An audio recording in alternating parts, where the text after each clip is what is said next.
Okay.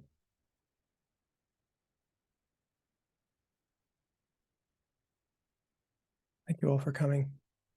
We're going to start with a meditation to ground ourselves in our experience, and then we'll go from there. So I begin this meditation by closing my eyes.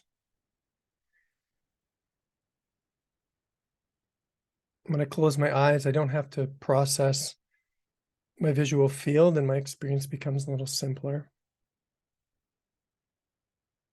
And I can bring my focus to my body,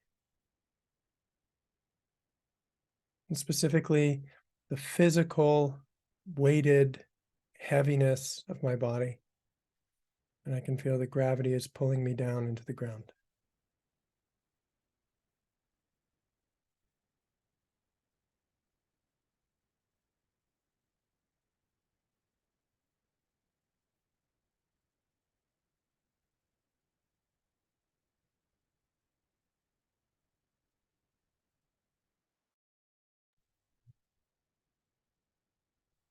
And I shift my focus the same time that I feel my body is being heavy. I can also notice the movement of my sensations, sense of aliveness, flow of energy.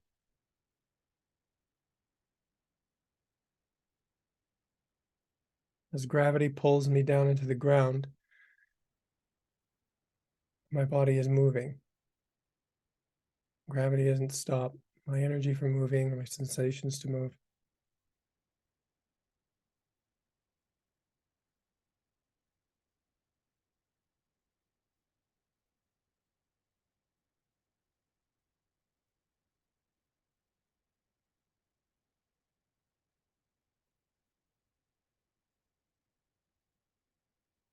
And part of this movement of energy is my emotional experience.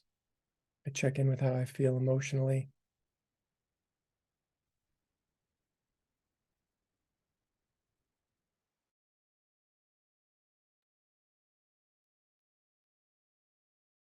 Part of the movement of my energy is my mental experience. Notice my thoughts, any mental images I have, the flow of mental energy.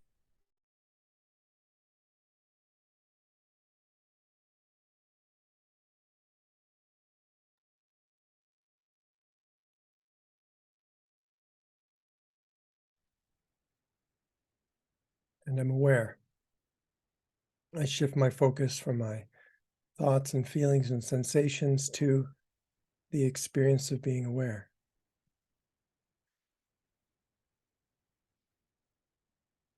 And awareness is an awake space. Doesn't feel like it's moving. Doesn't have any weight. It's open.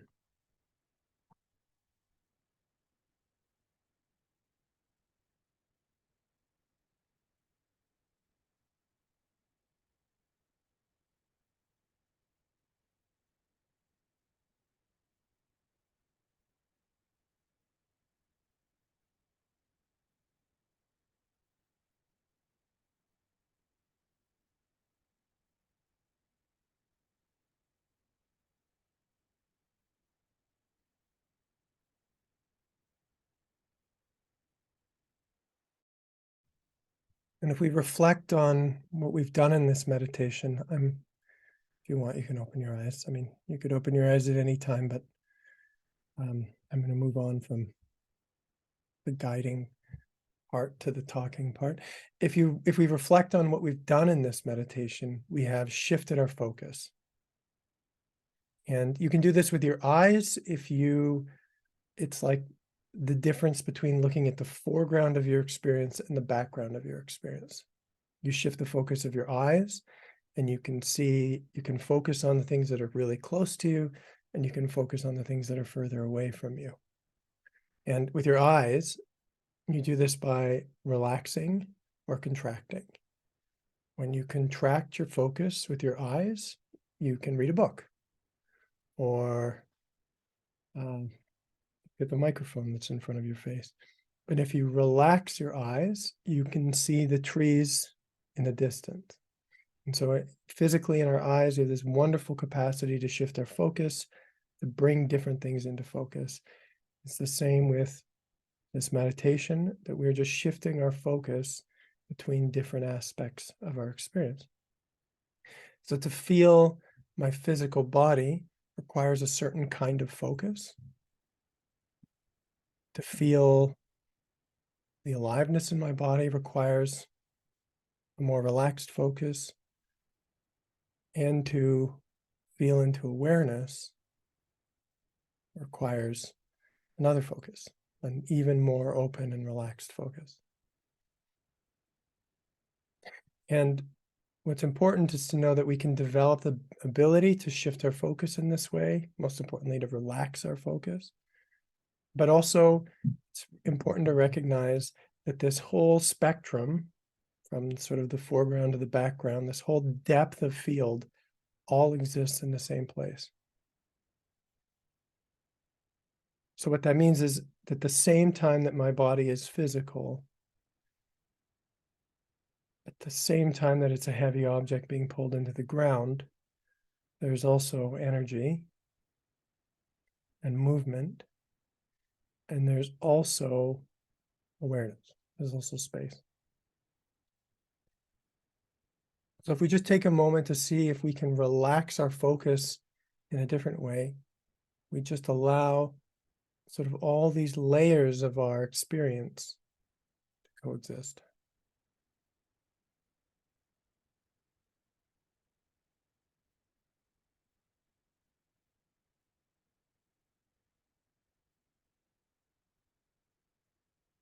So this is where I want to start to talk about a map. A map is really helpful for development and consciousness, I believe, because it helps you know where you are, it helps you make sense of where you are, and it helps you move towards where you want to go. Now, in a physical map or on my phone or something like that, I'm going to take a trip from California to Canada. I'm going to go from one place to another place. I'm going to be in California, and then I'm going to be in Canada. And when I'm in Canada, I won't be in California anymore. And that's sort of what I imagined. That's how I thought consciousness was going to develop for me. I thought I would start in one place and I would have an awakening, and I would heal, and I would go through things, and I would move from one place to another place, from point A to point B. That hasn't been the case. And a great surprise to me to discover that that's not how consciousness works. It works much more like this meditation that we do, which is that what shifts is my focus and my ability to perceive layers or different aspects within my experience. In this sense, both in the awakening of consciousness, I don't go anywhere.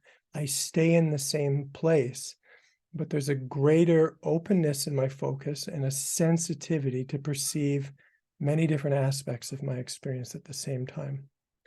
You could say in doing this that my focus expands, right? Visually, if you can look at the microphone and see it at the same time that you're looking at your camera, and the same time that you are looking out the window, as I am right now, you have expanded your focus to hold a greater depth of field. And so this is the objective of awakening practices or meditative practices, is to expand or relax our focus.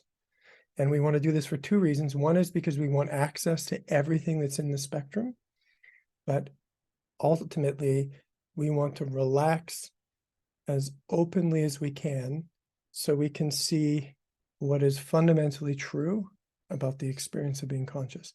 We want to take in the whole picture, the whole reality, the whole experience. So again, two reasons why this is important. One, we want to be able to see all the things and relate to all the different layers or ways in which consciousness can be developed and experienced. And the other is that we want to be able to see the whole picture at the same time. We want to know what's universally or fundamentally true about consciousness. So I'm going to put this down for a second, and I'm going to come over to a different category.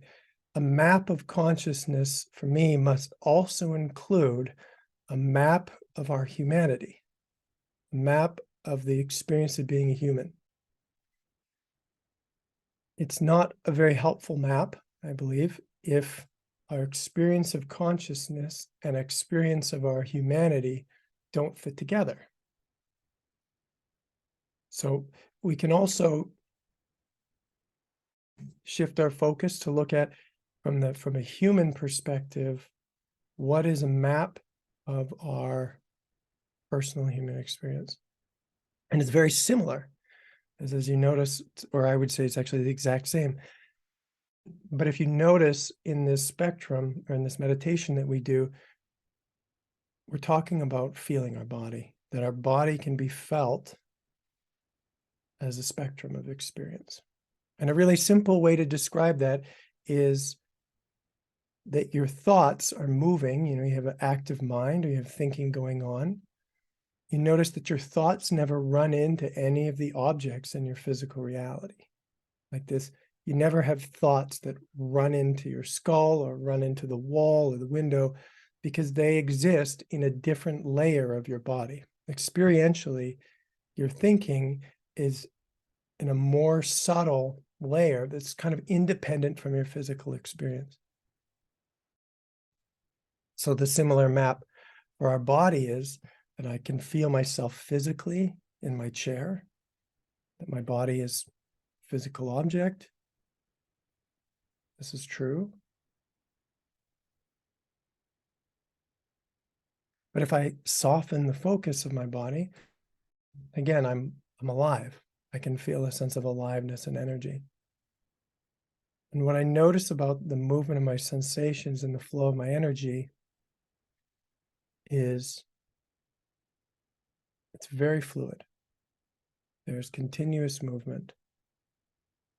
And as I relax into this, I will discover that my sense of the energy of my body isn't actually bound to my physicality, which means that I can have a felt sense of my body that's bigger than my physical experience.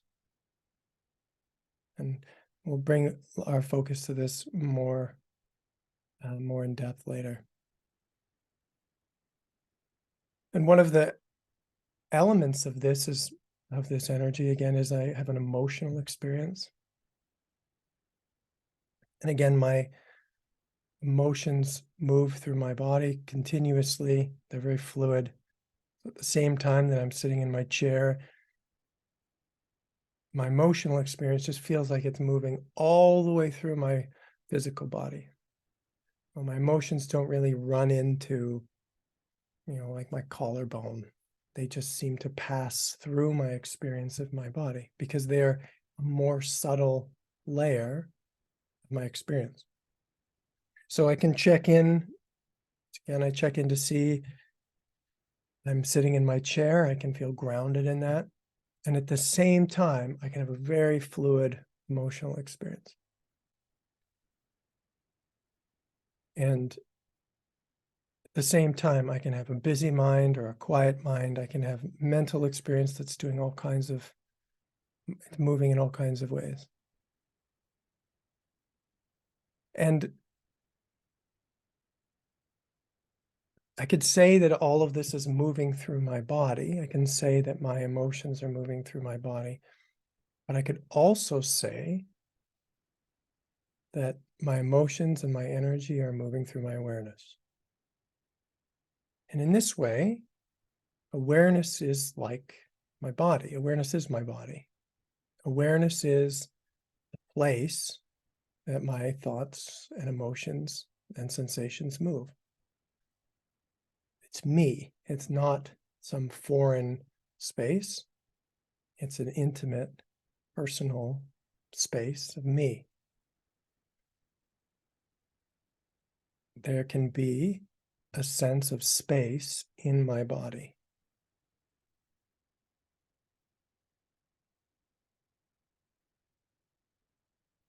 When I breathe, I feel the movement of my breath through my body, and I feel how it energizes my body.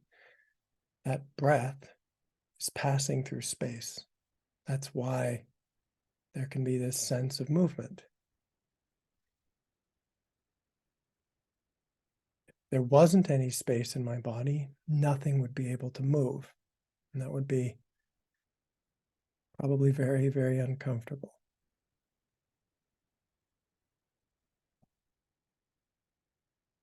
So as we sit here, and we can sink into the spectrum of my body. Again, I'm physical at the same time that I have a sense of aliveness, of energy, in which my body probably feels light and perhaps even more expanded. There's emotion, and there's thought, and there's a sort of a witnessing space. I'm witnessing my thoughts. I'm witnessing my feelings.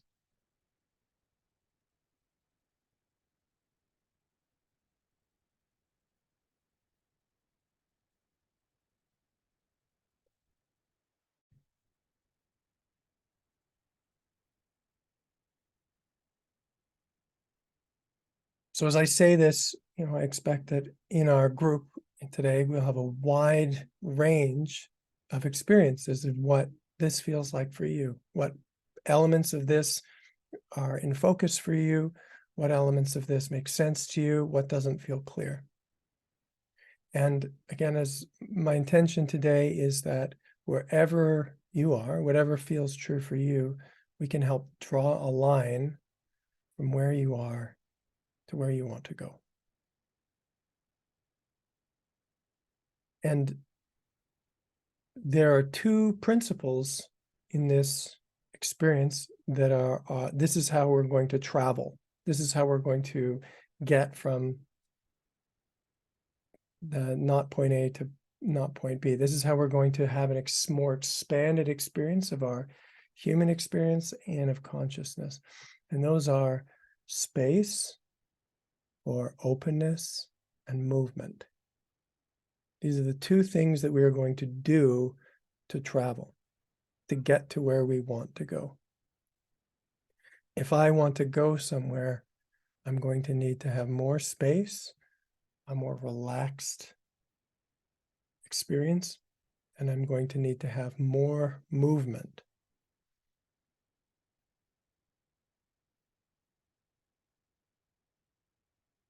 So from the perspective of consciousness, if we just take a moment just to feel all of this whole spectrum again, you're here physically, there's energy, there's emotion, thought, and awareness. My invitation is just to see, can you soften the way you experience yourself and your consciousness?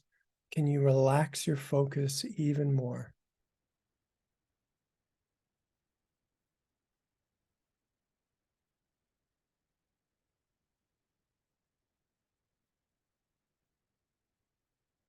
And visually, if you were to relax even more, what you would do with your eyes is you would just let your eyes go out of focus. You would just not concentrate on anything in particular. And in consciousness, it's similar. You just allow yourself to not contract your focus around anything. There are thoughts, there are feelings, there are sensations, but you've relaxed around them.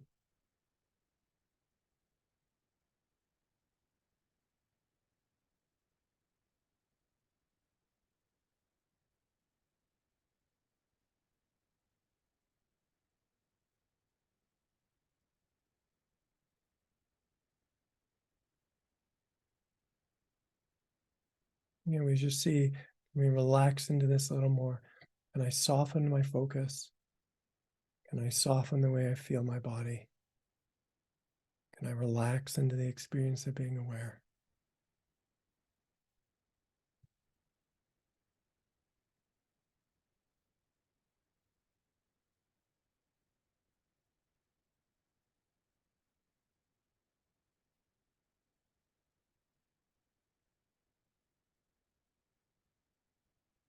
At the same time that I do this, that we do this together, I want you to notice, how does this affect the movement of your sensations, of your emotions, and your thoughts? As you relax, what happens? What is the change in the quality of movement through your body or through your consciousness, through your experience?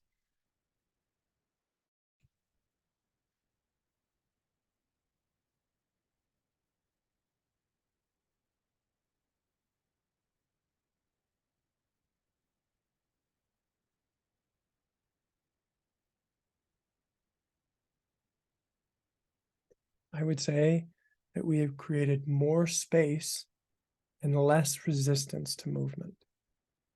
We've created more space and less resistance to the movement of our experience. And in this way, we are inducing movement.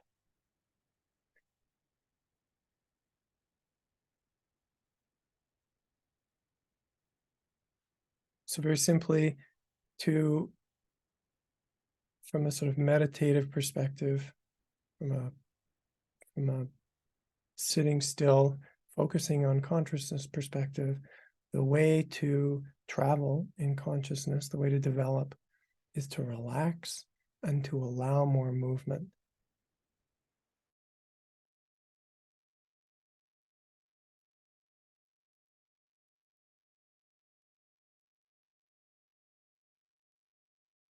And we put this facet down for a minute and we shift our focus to, how about being a human being? How do I become a better human being? How do I experience a better human life?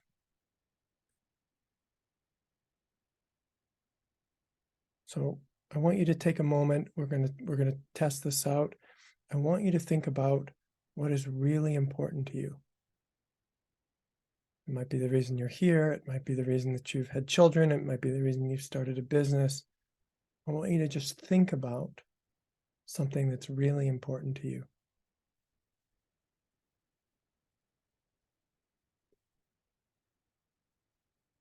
And as you think about it, I also want you to feel it.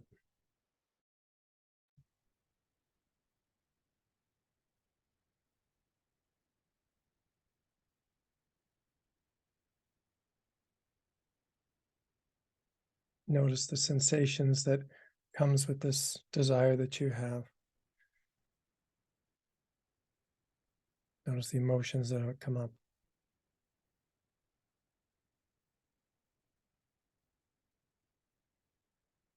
We're going to do the same thing. I want you to see all the ways. Can you relax into this experience? Can you soften the way you feel your body?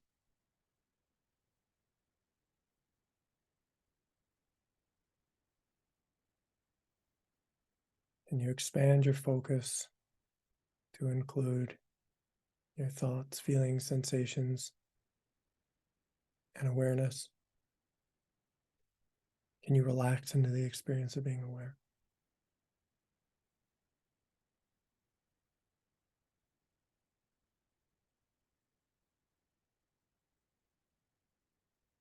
And as you do, as you relax your focus, I want you to notice what happens to the thing that you really want, that we were sort of inducing in your body.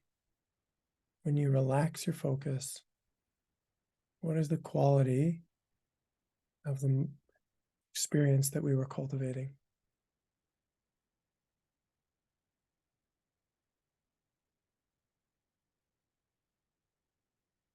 I would say that we are giving more space for movement. We're giving more space for movement.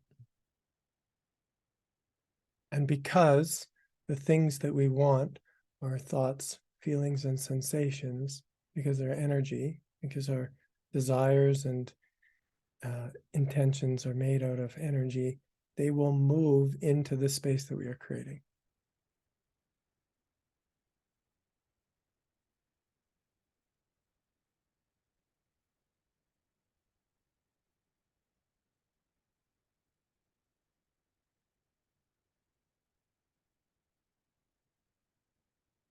Now, if this doesn't happen automatically, If you find that there is not a sense of your desires expanding, again, we can look at that. That's very important as well. But as we relax, we just notice there's more space for what I want. And rather than going away, the things that are really important for me will keep moving. The energy will keep moving, and I will have more of what I want.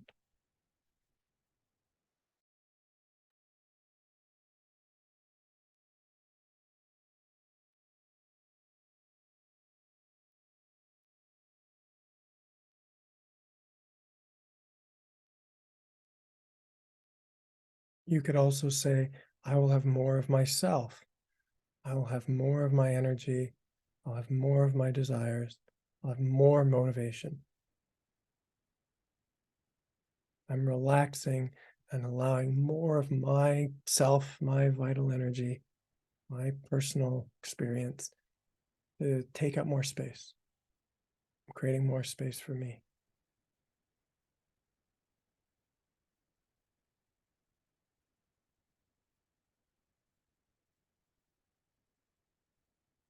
So my conclusion from this, or my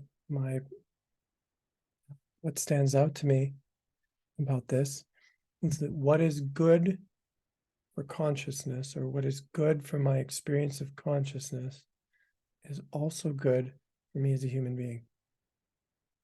My experience of myself caring for me as a human being and letting go, relaxing, and allowing movement are the same thing.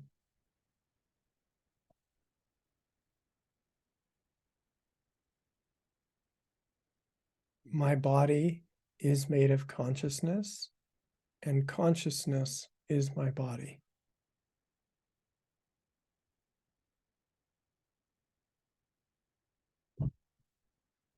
And so our map is really going to include, we're looking to improve or develop or grow both as a human being and in our understanding or experience of consciousness and reality. And we don't have to sacrifice one in support of the other.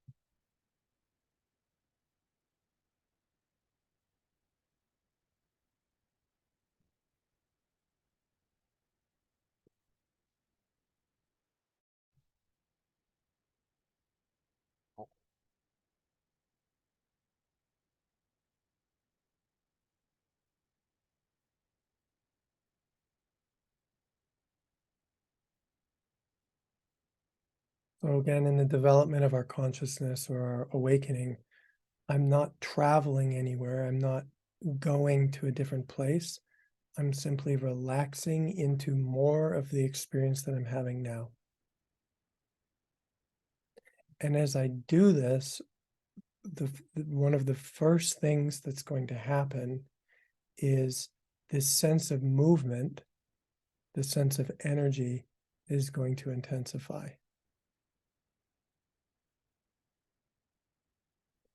As I relax, as I feel my body physically, I'm going to be inducing more movement in the flow of my sensations, in the flow of my energy, in my mental experience.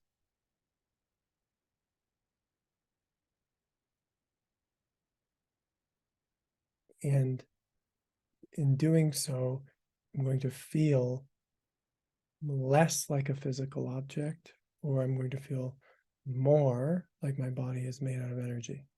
My body is movement because I'm inducing movement.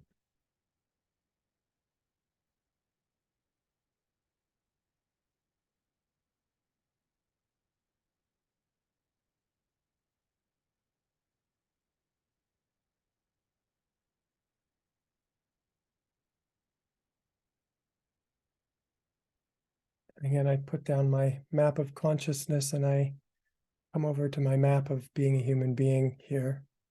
And I just want you to inquire, can you feel that we are connected?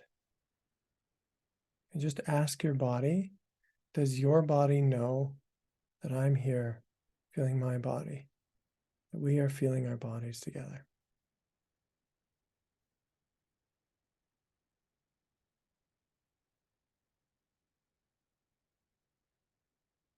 The felt sense of connection comes out of the sense of aliveness or energy of our body.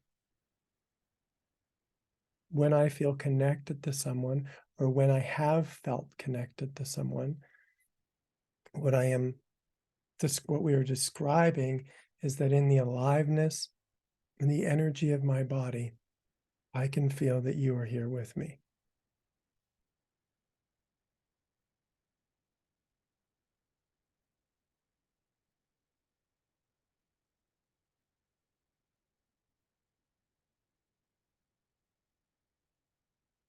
So again, in the development of our consciousness, I soften into the way I feel my body, and there's a more fluid, energetic, a lighter, dynamic experience of our body.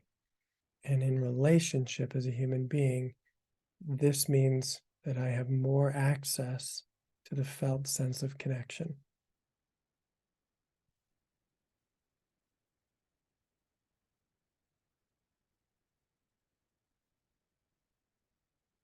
So just take a minute to inquire, why do we have to learn how to do this? Why does our body not feel like energy? And why do we not feel a sense of connection?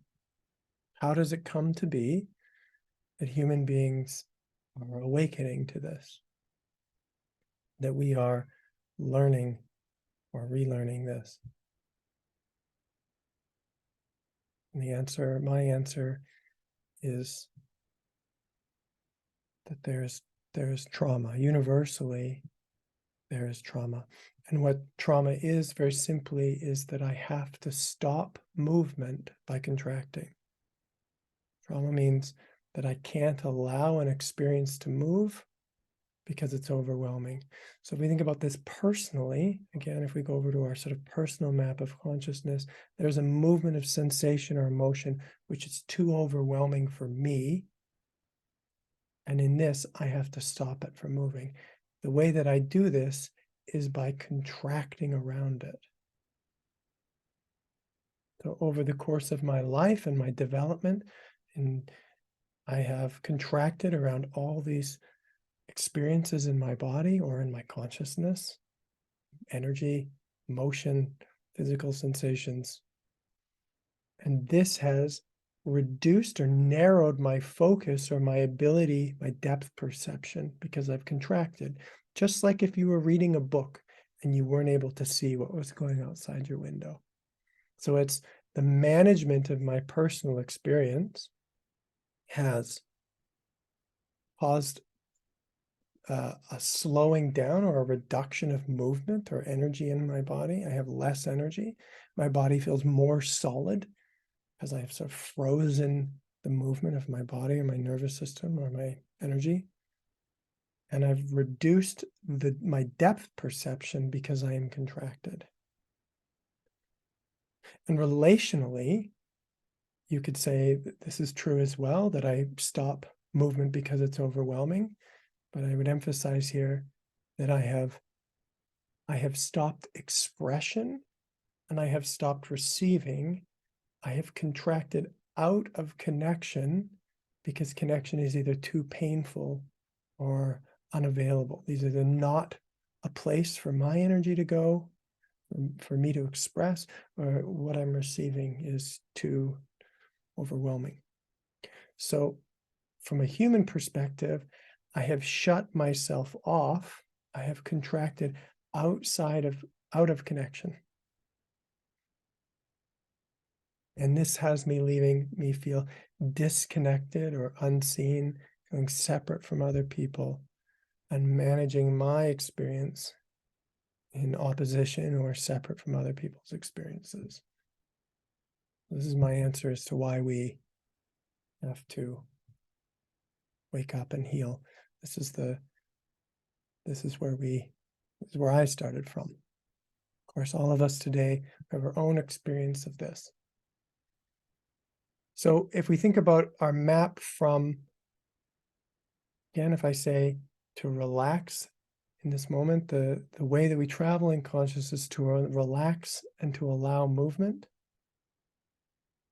What this means is that as I relax, I'm going to have to find the places in which I have restricted movement, which I'm contracted around movement. I'm going to have to relax into them, and I'm going to have to allow the past that is overwhelming to pass through me. So from a consciousness perspective, the more I relax into these contractions I have in my body and I allow the stored pain or overwhelming experience to move, the more uncontracted I become,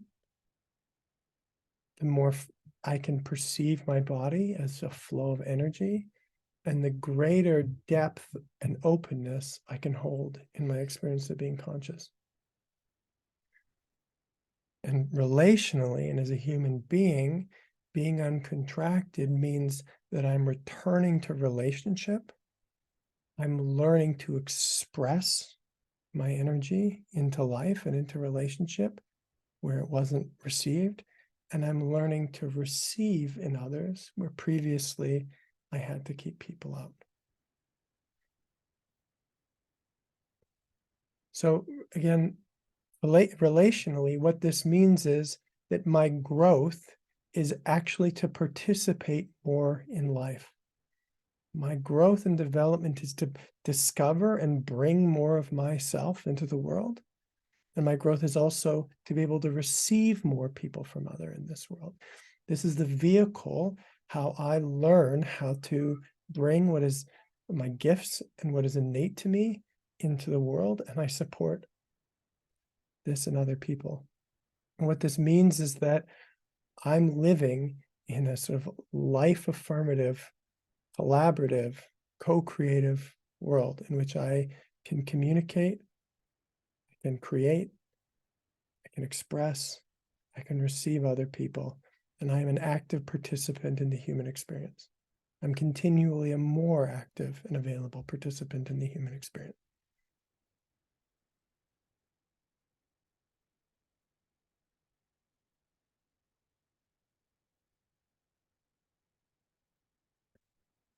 And to do this, and to do this either from the perspective of consciousness or from the perspective of relationship, I'm going to have to sink down into my body and access more of myself.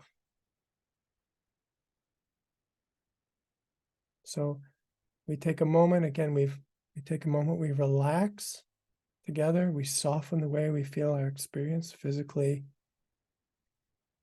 emotionally.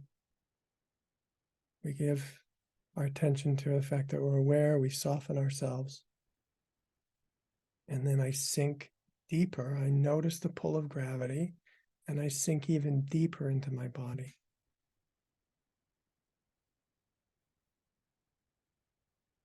Again, the reason I have to sink into my body is that when we experience trauma or overwhelming experiences, we leave our body. We leave the experience of living from the inside of our body, and we live more mentally or above ourselves, like we are thinking about our life or witnessing our life from above, rather than actually living from the core of our body. So from the perspective of consciousness, I need to come back down into my body to access, to find the places in which I'm contracted, support more movement to generate a more expanded experience of consciousness. And from the perspective of a human being in relationship and participation, I need to sink deeper into my body to find more of my humanity to express and participate in life. And I also need more of my humanity to receive and relate to other people. So again, what's good for me as consciousness is good for me as a human being.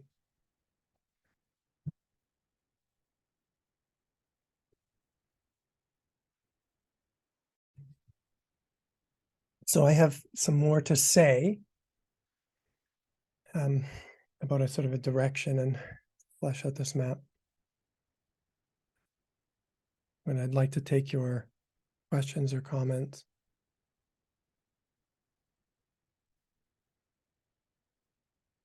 Just see if anyone has any questions about what's being presented so far, what makes sense or what doesn't, questions about what to do, questions about where you are in this development.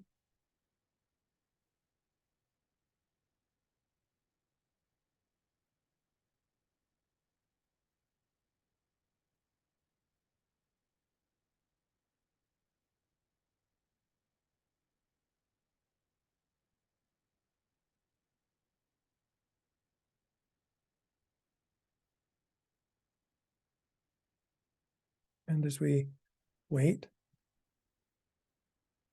for someone to speak, we just sink deeper, we travel deeper into our experience of ourselves by coming down in our bodies and relaxing, holding more of ourselves. Like as I ground myself in my body, I keep expanding my focus to hold more at the same time.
I can try and ask a question.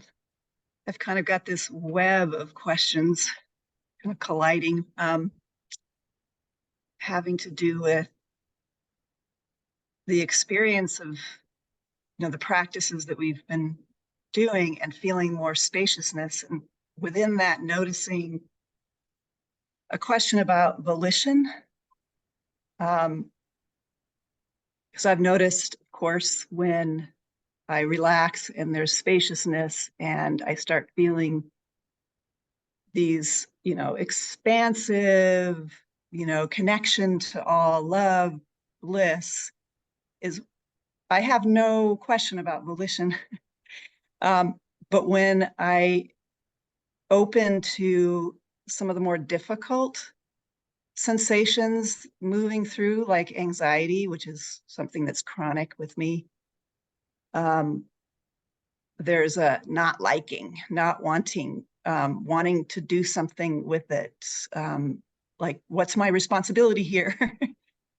And eventually, I can relax into just, witnessing, allowing, but still there's this movement towards wanting to do something about it. Right. So it's a wonderful web of questions. So when we bring our attention to consciousness, and is there anything to do really? There's anxiety is moving through our awareness. From the perspective of consciousness, is there anything really needed to do? It's in your experience.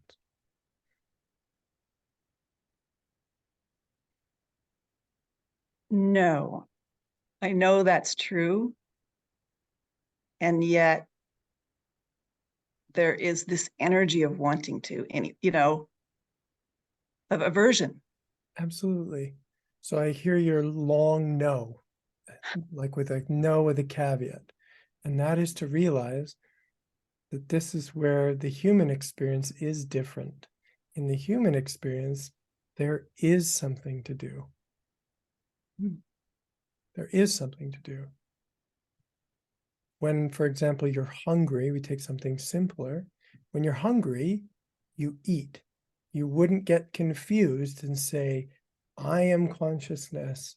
Everything is fine the way it is. You know how to operate these two different perspectives in a way that allows you to eat at the same time that everything is okay as it is.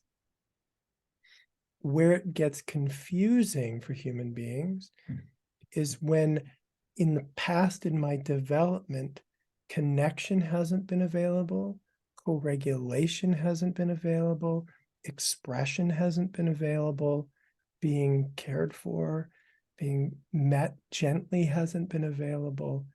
And it'll feel like what I need is a non-option. I will have a sense of scarcity. I will be contracted around the experience. And so I will have a feeling like something needs to be done, but I don't know what it is. And so the way people,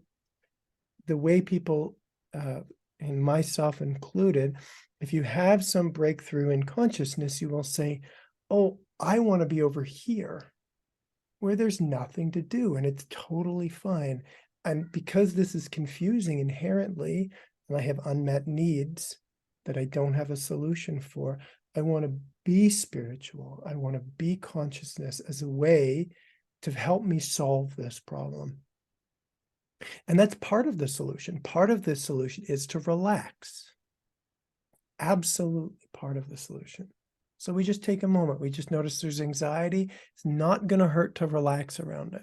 It's not going to hurt to notice that in our experience of consciousness, everything is okay on some level.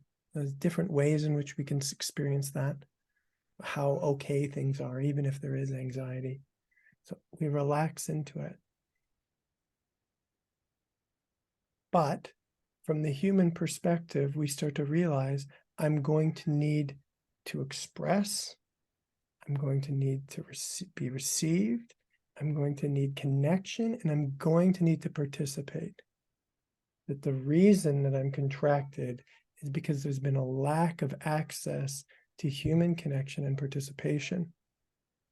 So as I relax, I use this as my resource to regulate myself.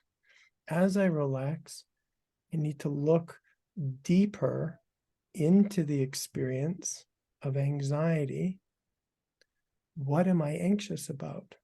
Or what was I anxious about? How did it come to be that I have anxiety? I have to do something about it. And the way that we're going to do something about it is we're going to look deeper into our body. We're actually going to try and find more energy and more information about our experience.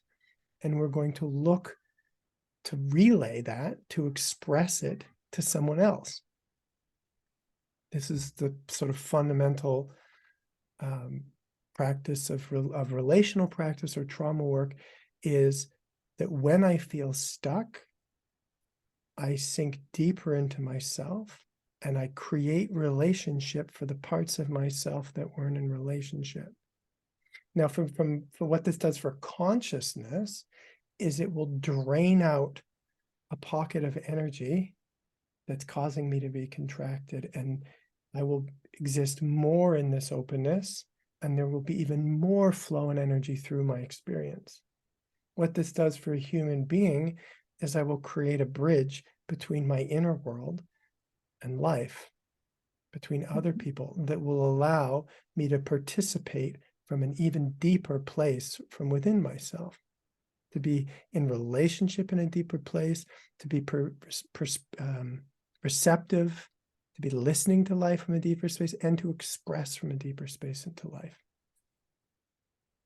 And so what I'm suggesting is that in our map, we need to have an understanding how these two elements are the same, but also how they're different.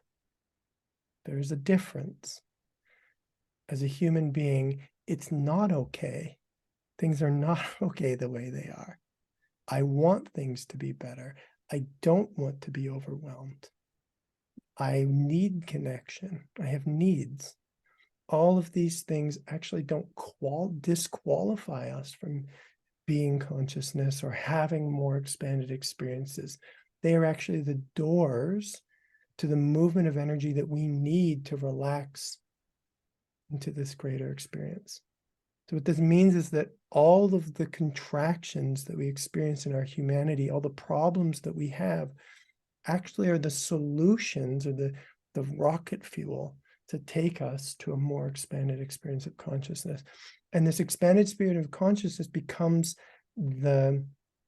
gives us the tolerance or the capacity to tolerate, to slow down, to relax, to regulate the emotional and other forms of energy that we hold inside our body.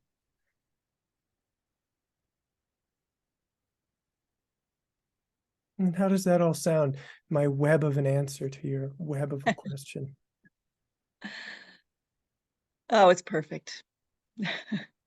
It feels like a little reset. I appreciate it. So you said something about love and bliss, that you experience love and bliss. My question is, where do you experience those things? Do you experience them in your body, or do you experience them in consciousness? Sort of a trick question, but where is there love and bliss for you? Well, my experience is when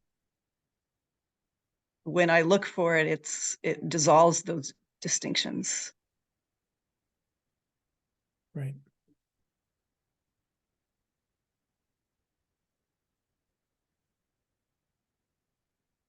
So when there is love, it's something that you experience as a human being, and at the same time, you experience it as a quality of consciousness.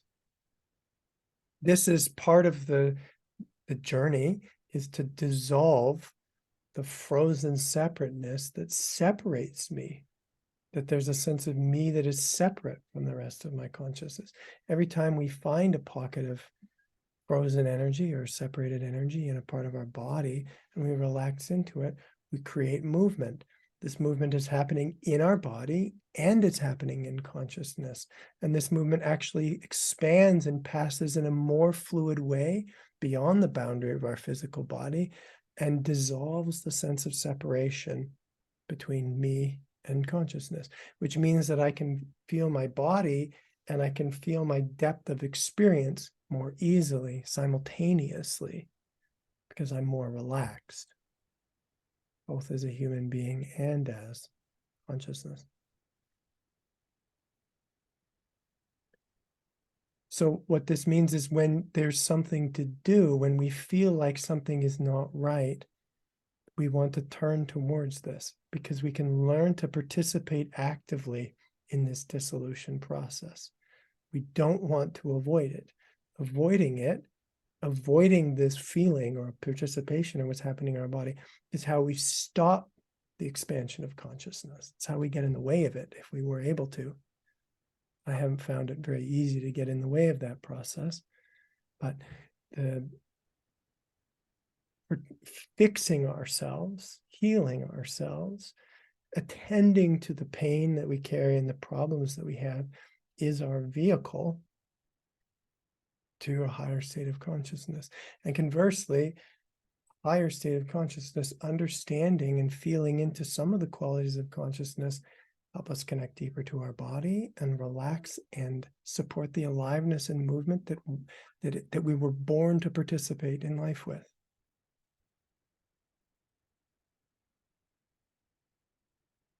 Okay, and we'll come back to a couple of things you said, but just see if there's anything later, but just see if there's anything else that you want to say before we go. I'm good. Thanks. Just anyone else, just about what we've said today or where you are, the questions about how do you move forward, sense of what motivates you or where Anything else you can think of that feels relevant to ask or share? Could be a well-defined question, could be a web of a question. Let's see what feels alive for you.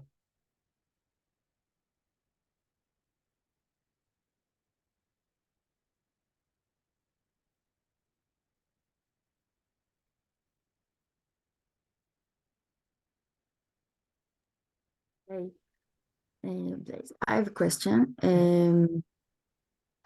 If I'm sitting myself right now, and now I'm feeling my body, and I have the notion where is this contraction, so maybe I can do that.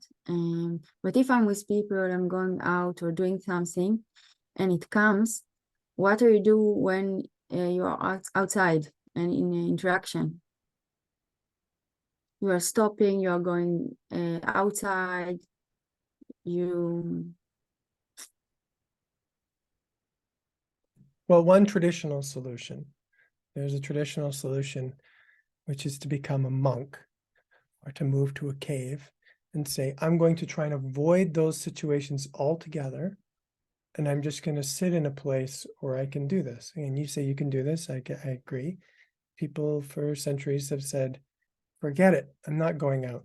I'm just going to stay home and do this. But I would imagine if you're here, you're probably not doing that. You're probably not a monk. If you are, that's great too. But I'm not a monk. And I have had to learn how to solve the problem that you are talking about. And the first thing is that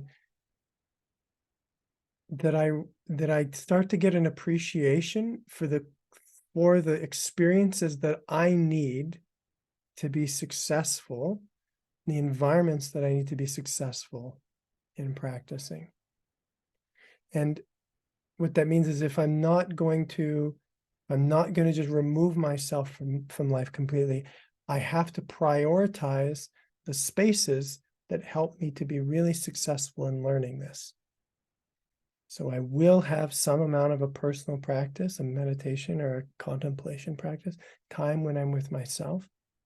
And I will have to find relationships that help me navigate through my process. Traditionally, this is meditation, and this is like therapy or some other form of body-based, expressive, receptive human practice. And again, I can't just stay in those situations. So I have to find a way when I go out to really care for myself and recognizing that everything is moving faster. I don't get to just sit down, and there isn't necessarily someone who is sitting with me and relating and saying, tell me more about the contractions that you experience. So the model for me is that I go out into the world, I notice what happens to me, I participate in life as fully as I can, but I just stay connected to, as I come back home or as I come back into my practice space, what is left over for me? Can I digest? Can I learn to digest what has happened to me while I've been out? What has been brought up for me? What has been triggered? Can I learn to digest that at home really efficiently and come back into the experience more freshly? And as I do this over time, as I pendulate between being out in the world at a sort of a higher intensity and at home, what I will realize is that my skill set, my practice skill set will start gradually to show up more and more fully in my life. I will notice that I'll notice myself, oh, I'm grounding myself when I'm out with friends, or oh, I'm taking a moment to relax or soften. Oh, I'm checking in with how I feel. And even more than that, I may start even expressing what's going on for me into these spaces anyway. I may start participating in my process more actively. So that my answer is that over time, so we recognize the difference between practice spaces and sort of the full speed life experience. And over time, we're looking to see if we can create a bridge, that we can develop a practice that that allows us to stay in our process in the world, but also recognizes how special it is and how essential it is that I have a special place in my life. And the more that I process in the special places, like in meditation and in my relational practice, the more I develop there, the less it feels like that leaves me when I step out my door. And this is the goal. The goal sort of is to progressively bring my highest state of consciousness and my deepest state of person development into the world, into my life, so that I'm not just doing this for myself. I'm not just healing myself and waking up personally, but I'm taking my development into the world, so that when I'm around people who don't necessarily have these skills, I become the one that's contributing them. My development becomes my service to the world. And again, when there are things that don't work about that experience with my partner, my children, my employer, I have a place to take them. And I know how to, as efficiently as possible, go to the sort of core of what I'm experiencing and process it as efficiently as possible. Now, how does that sound to you as a sort of answer to your question?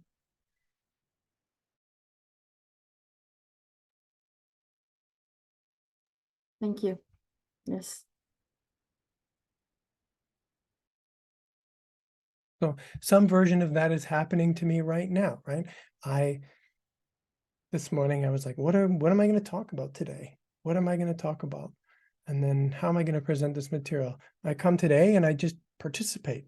I'm not thinking about it right now. I'm just like doing what I do. And then I'll leave here and I will contemplate this. I will digest the experience. I will find the places in which there's contraction or discomfort or things don't fit right together. I will feel them. And then I will come back and I will do another presentation in a week and it will be better. And then I realize, oh, it's not perfect. Not perfect right now, but I have a place to take that. I take it back to the place where I practice. I learn how to relax, to allow it to be as it is, but also to go deeper into the experiences to find more energy that I'm unconscious to that would make it even better. And then I come back more relaxed about the way things are and with a more full expression of my humanity and my consciousness. And I think that this sort of fluid movement is what development will look like for most of us who are not removing ourselves from participation in life. And what you will notice, what I would add, is that not only is we can describe the world as being challenging and not particularly conscious currently, but my experience of being in the world is every time I go out into the world, whether it's here with my wife or my children, life is actually asking me to bring more of my energy. When I run into people that trigger me, or when elements of my life aren't working, the signal that I start to learn is life is showing me the places in myself where I haven't discovered my energy or my response or my capacity. I'm not able to participate effectively here. And it's really helpful to get that reflection. It's really helpful to get a reflection from life that there's more of me that needs to participate. So I go out into the world. In some areas of my life, things go well, and others they don't. And when things don't go well, it gives me, my practice, a more targeted, focused discovery. When I am in meditation, I don't have any focus, or there's no particular thing in myself which I necessarily need to discover. I'm just sitting there, right? But I get in an argument with my spouse or my child or my employer, there's something very specific for me to look at, right? Just as you said, Galen, there's something, it feels like something needs to be done. So I learn how to there's something very specific about my life, about my human participation that's not working. And so I become very targeted in my practice. I learn how to go right to the part in myself that isn't sort of participating in life as fully as possible. And so my practices become really influenced by the both successful and challenging experiences I have in life, giving me constant feedback on my development as a human being and ultimately on my state of consciousness. So you, just as much as you can say it's easier to practice, it's very valuable to go out into the world and get these reflections and have challenging experiences.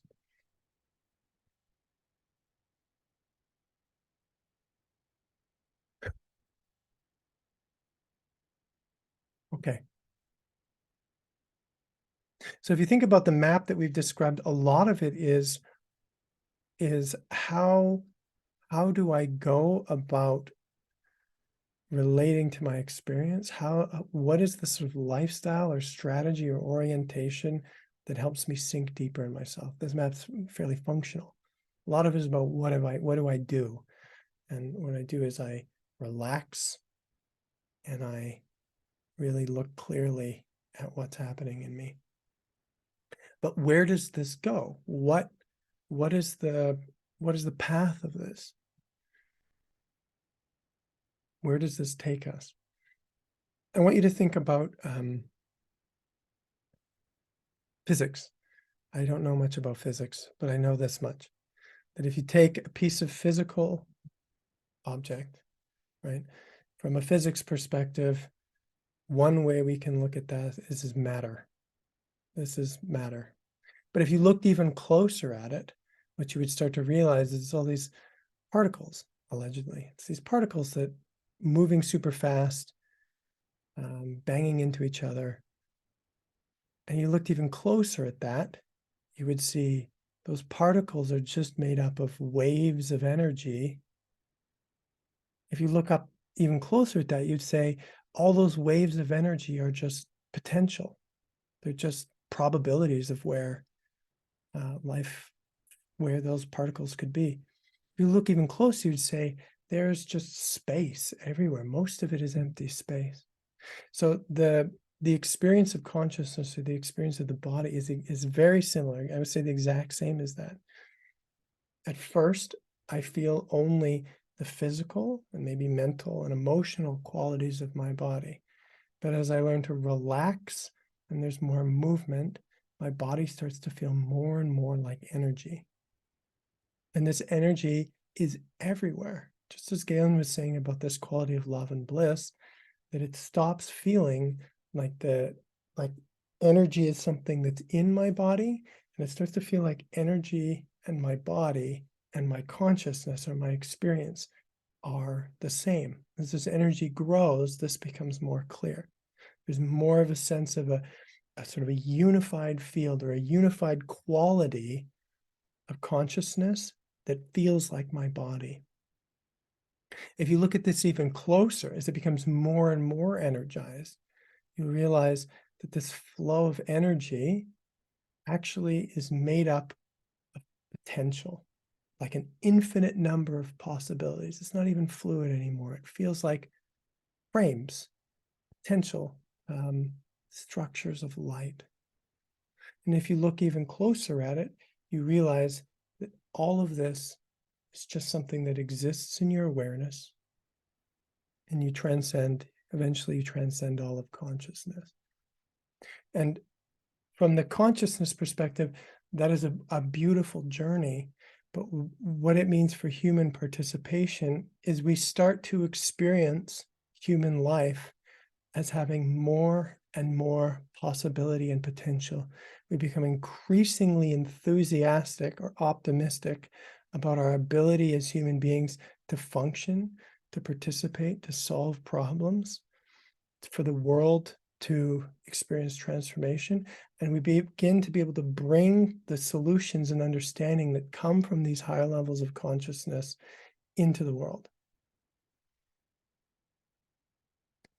And this is, so for me, the human future is a human future that has accessed the higher potential that comes from really sinking into and relaxing into the experience that we're having right now. Which means that when I think about moving to a human future, one of the aspects is that I will do things, like I will put on this group for today. But I also realize that this process of being more myself, of sinking deeper into my experience, is a direction. It's a forward movement towards experiencing a higher possibility or potential in the same place. I don't go to the future. I relax into this moment and I see more possibilities and potential, and I relate to life from those higher potentials. For example, if Galen says, I'm having these experiences of love that passes through everything, I learn to relate to life as if that's what's true. I learn to relate to other people when I like them or when I don't like them, when they run into my car or when I have a big bill for my insurance. I learn to relate to all of these structures of humanity as if they were made out of a single love that is pervasive, which means that I get the bill or something happens to me, but I'm able to care for and relate to life as if it's really okay. And I get a sense that even if something bad happens to me, these higher levels of consciousness tell me that everything's going to be okay, that there's a different movement and potential that's possible, that the experiences I have as a human being aren't as limiting as I thought they were when I felt like a separate physical object, which means I can relate to the challenges of my life without contracting into them. I can stay open to higher potential. So again, I just open it up to questions or comments about your experience, your journey, or anything that I've said today.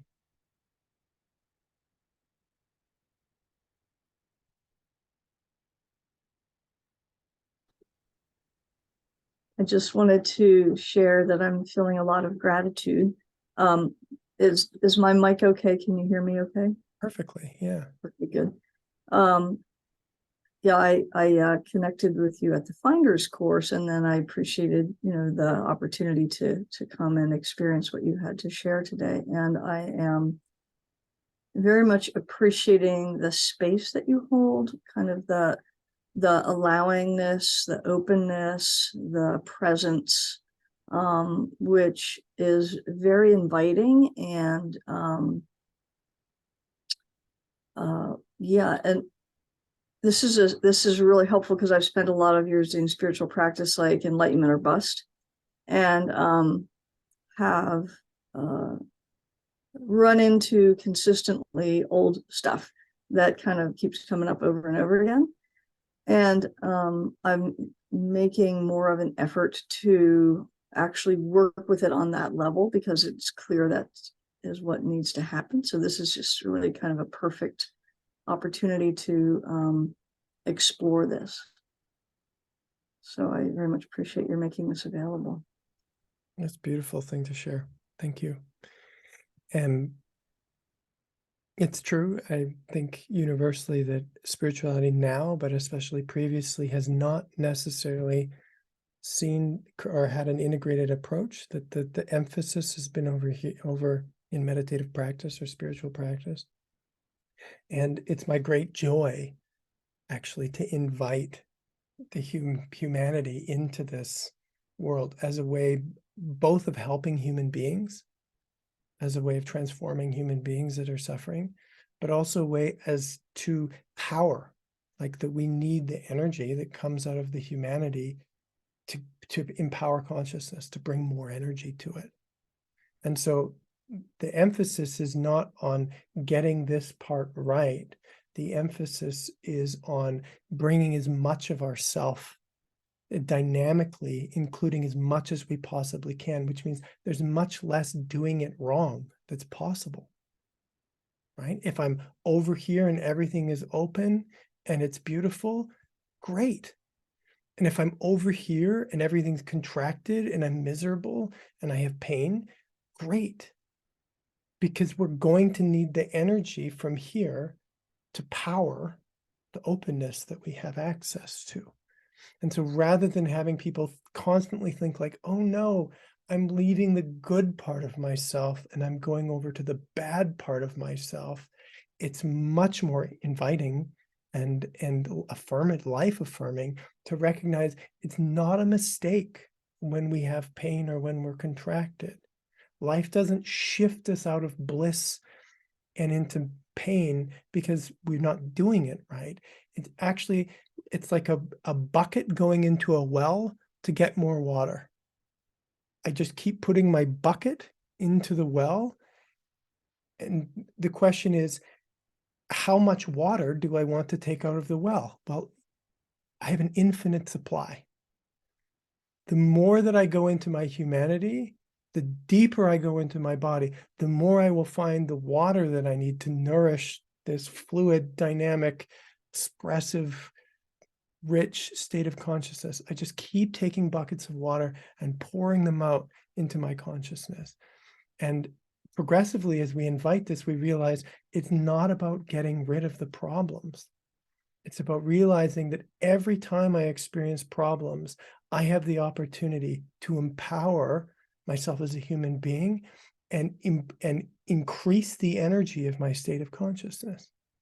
And that the techniques or the skills that we can learn to support this development don't take away from the truth and the power of spiritual practice. They don't water it down. They actually expand it to an even richer and more living, full practice. And I think this is something that's really new.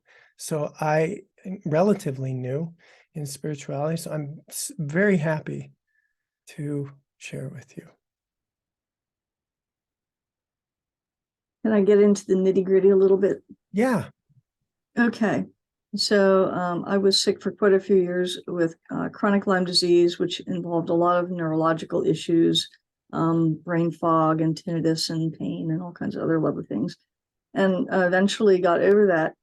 But my system tends to be a little overly sensitive to inputs that kind of might knock it out of balance. And unfortunately, I was being very busy cleaning my carpet yesterday, and I used something that had a scent in it, and ended up having some neurological overwhelm from it. So tinnitus, anxiety, brain fog, insomnia, and so on.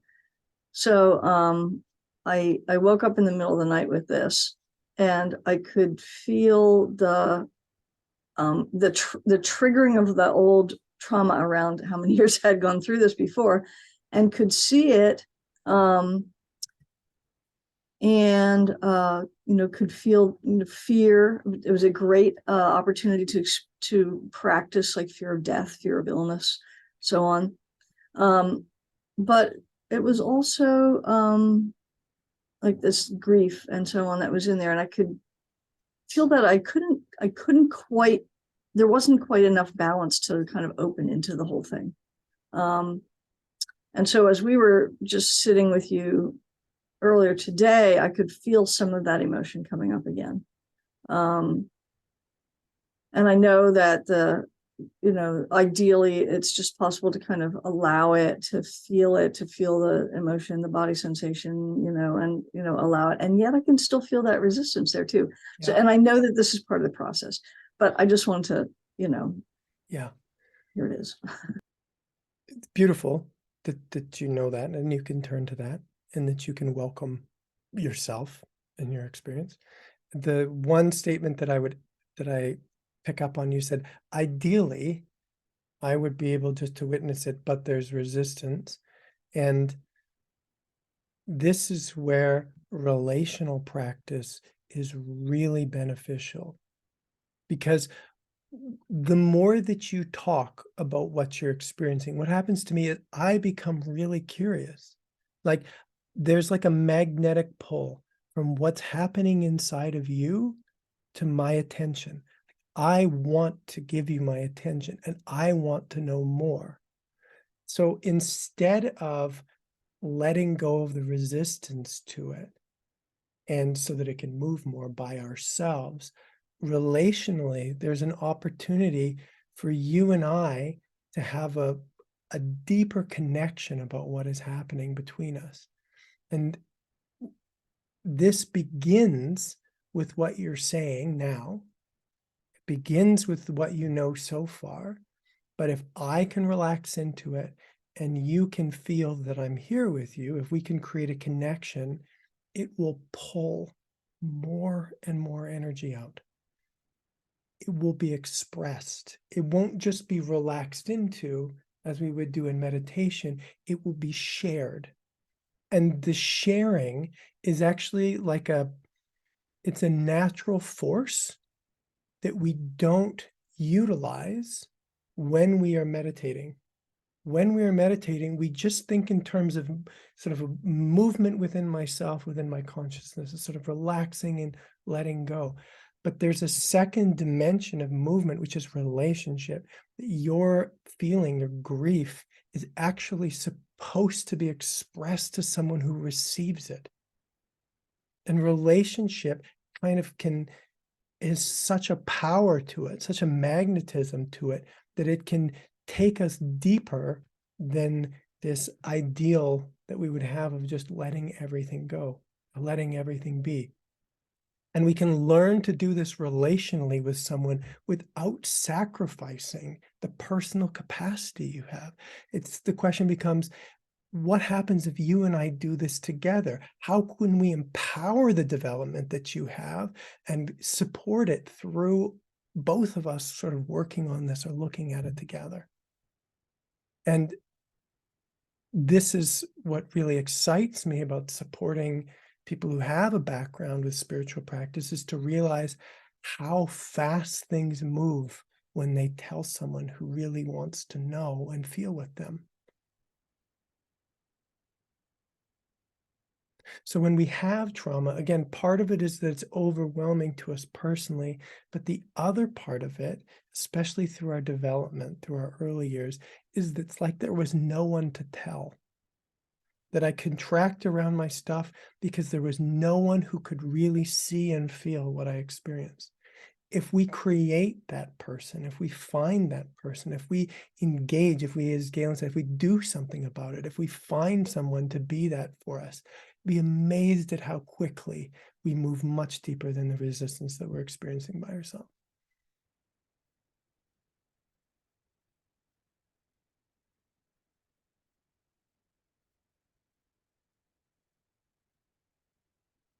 Thank you. Okay, Yael, I see your hand up. Hi, Lauren. Hi.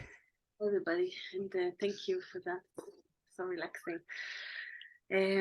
So I will speak for my mom a bit. She's here from Israel, and the question is, even when she gets to the emotion and she cries a lot and she connects, it feels like the bucket is still full. You know, we took mushrooms the other day, crying the whole day long, and still, like, and there is like a disbelief already that this process is valuable. This process will do something. She went for so many therapists, and it's like the bucket is still full.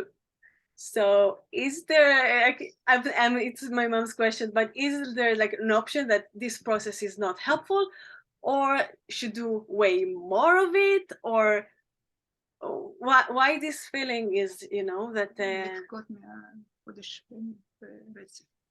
yeah, like a month of crying and the feeling that nothing being even relieved, no relief, So no just process. I start by telling you the first thing happens to me when I hear this is I start to feel very sad. So as I sit here, I don't want to fix the problem. I want to join you in the problem. So this is what relationship can offer, is as I listen, I want to move towards the feelings you're having. I don't know the answer. What I know is that if I move towards your experience and we feel it together, that we can see more, we will get more information. It's a lot to have big feelings in and of ourselves. It's like when you go into the ocean and there are waves crashing above your head, you're trying to survive. right? There's an element of like, I'm just trying to survive these big feelings. But when two people are really able to go into it together and really hold their attention,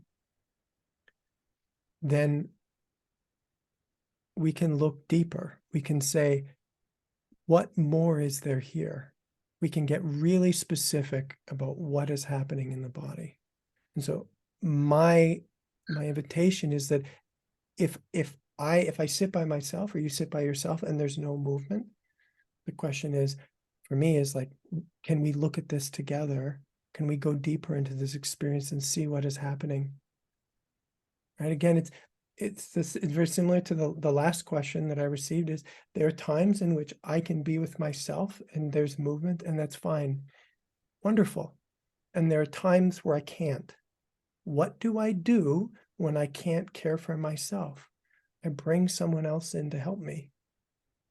This is what my children do in the morning when they're overwhelmed, is they call me and they say, you know, they don't say it like this, but they say, I'm overwhelmed. Can you stay with me? And I come.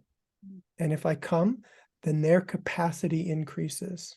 So for many of us, again, when we have big feelings from the past, it's very powerful to find someone else there.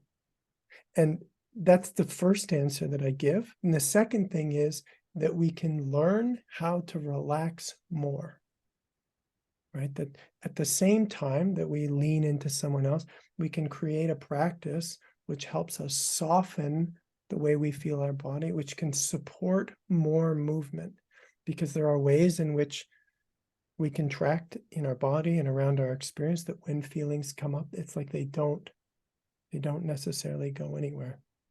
But by the time you're having big feelings, you're moving in the right direction. Right? So she's moving in the right direction even when she cries, even though she doesn't feel relief. There, if there is intensity in the body, there must be something really important happening. There is a signal that something really important is happening. So when we can't feel anything, when we are numb, we don't have a direction. We don't know how to orient to it. By the time our healing process starts and we have big feelings, we're moving in the right direction. And with some support, we can sink deeper into it and find out what's really essential about this experience. But if we don't have the big feelings, we wouldn't even know to do anything about it. This is what I mean by we're moving in the right direction. Thank you, Bless.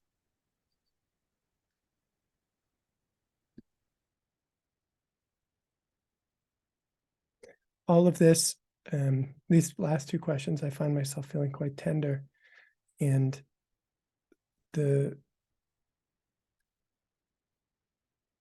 where my process has taken me is that there is an openness in my consciousness where, like, what happens for other people just passes right into me. There's an openness in my body, and it feels really wonderful to be alive. And I just I can't separate out anymore my personal care for people in my life or people in the world, and this sort of universal quality of love and care and potential that comes from consciousness. And every time I listen to people, this gets even more open, that my participation in life, again, makes me more open. So we will finish this and I will go digest this experience. Part of my experience of how this went is taking in from you what your experience is. So when I come back, my better version of this the next time is one part what I have discovered in myself, and one part how I can offer more to the people in my world. So I am involved in the process that I'm describing, that I'm continually gathering more, holding more energy so that I can build a bigger, a more comprehensive experience. So we're over time, but I just want to offer, if anyone else, if maybe we take one more question or comment. Anyone else has anything you want to say?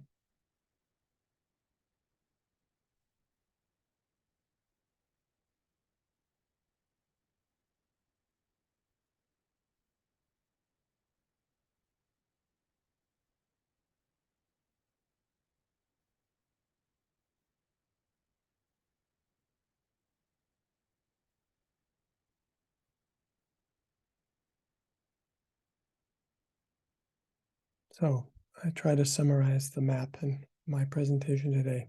We're going to learn to do two things at the same time, or we're going to pendulate between them, but we recognize they're both part of life.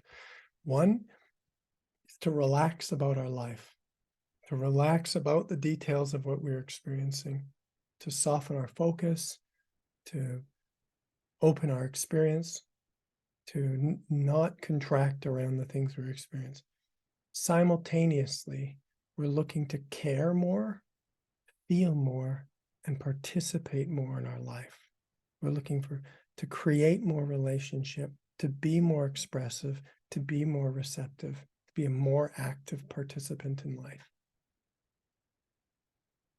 And in doing so, we are going to learn to marry or merge our experience of consciousness, which is impersonal, and our experience of our humanity, which feels deeply personal, until our body feels like consciousness and consciousness feels like our body. In doing so, we learn to live the potential of our life and transcend our identity ultimately, and recognize what is fundamentally true about our experience and about ourselves. And this is a journey that we take one moment at a time by sinking deeper into our experience and being curious about what we notice.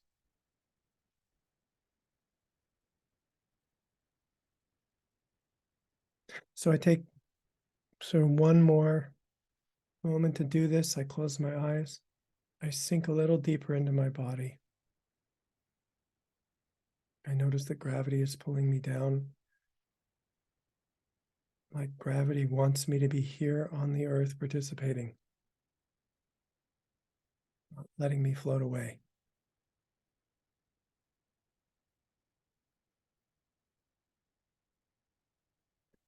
And to meet the challenge of participating in life, I relax a little more. I soften the way I feel myself.